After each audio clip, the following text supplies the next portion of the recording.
Hello students, हम previous class के अंदर मानव में श्वसन तंत्र के बारे में पढ़ रहे थे, जिसके अंदर आपने कई सारे टॉपिक श्वसन से संबंधित पढ़ चुके हैं। आप श्वसन किसे कहते हैं, श्वसन पदार्थ, श्वसन के प्रकार, श्वसन की क्रियाविधि, निःश्वसन, उच्चवसन और श्वसन संबंधी आयतन और श्वसन संबंधी क्षमताएं, इन टॉपिक्स को हम पढ़ चुके हैं।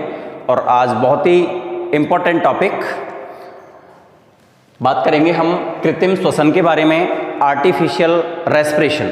डियर स्टूडेंट्स, कई सारी कंडीशंस लाइफ के अंदर आती हैं। अगर कोई भी व्यक्ति पानी के अंदर डूब जाता है, तालाब या किसी भी स्विमिंग पूल या कहीं भी अगर पानी के अंदर डूब जाता है तो उसकी श्वसन क्रिया बंद हो सकती है।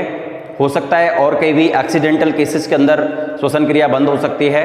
हो सकता है बिजली के झटके से या बिजली के चिपकने से भी श्वसन क्रिया बंद हो सकती है। तो ऐसी कंडीशन के अंदर कृत्रिम श्वसन की क्रिया की जाती है, जिसे आर्टिफिशियल रेस्पिरेशन कहते हैं। डियर स्टूडेंट्स, ये एक साइंटिफिक टेक्निक है। इसके अंदर कई सारी स्टेप्स हैं। बिल्कुल शॉर्ट में मैं आपको बताना चाहूँगा, जिससे आपको पूरी चीज़ समझ में आएगी।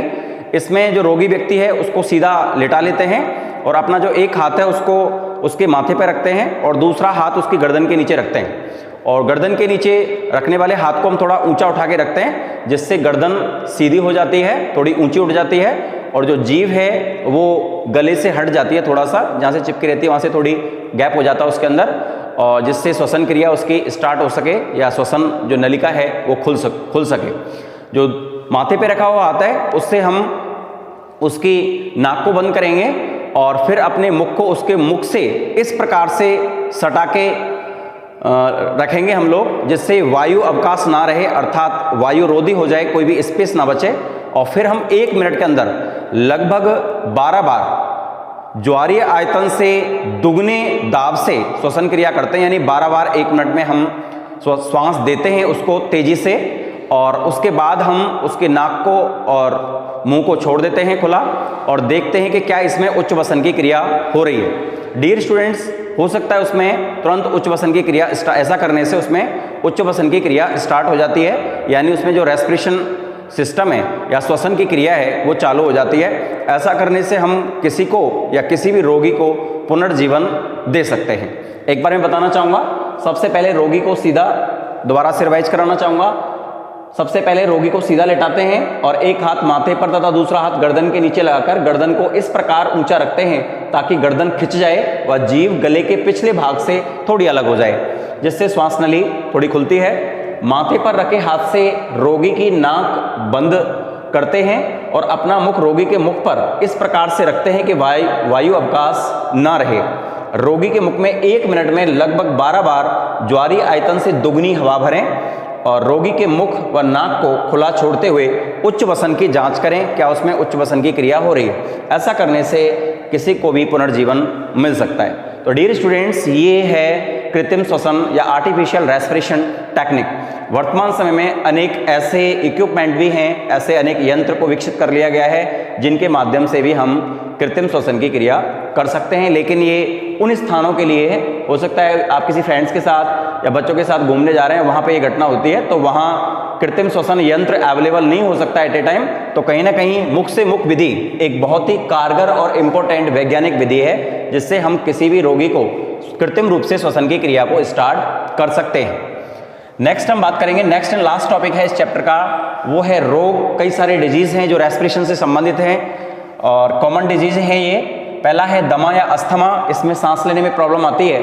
अगर किसी व्यक्ति को धूल से, परागकणों से या मिट्टी से, रंग से या किसी भी चीज़ से एलर्जी हो सकती है, तो उन व्यक्तियों में दमा या अस्थमा हो जाता है। जब भी वो इन चीज़ों के कांटेक्ट में आता है या इन चीज़ों को देखता है तो उसमें दमा या अस्थमा की बीमारी हो जाती है, सांस लेने में प्रॉब्लम आती है। सेकंड जो डिजीज़ है वो है श्वसनी शोथ। इसमें जो श्वास नली है उसके अंदर सूजन आ जाती है और जो रेस्पिरेटरी सिस्टम है वो इफेक्टेड होता है और कहीं ना कहीं जो श्वसन की क्रिया है वो नॉर्मल नहीं रहती है, एबनॉर्मल हो जाती है, असामान्य हो जाती है और हमें श्वास लेने में तकलीफ होती है। तीसरा है वात स्फीति।